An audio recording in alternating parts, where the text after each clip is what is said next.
Continúa a semana musical en Chantada coas actuacións de fin de curso da Escola de Música. Esta tarde e ata hai apenas uns instantes tiveron lugar os pequenos concertos dos alumnos de Música en Movemento e o público gozou coa demostración do aprendido polos músicos en formación de Chantada a través dos combos de música moderna.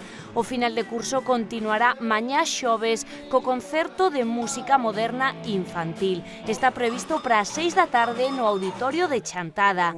Quedan agora con algúns instantes desta tarde-noite musical na vila.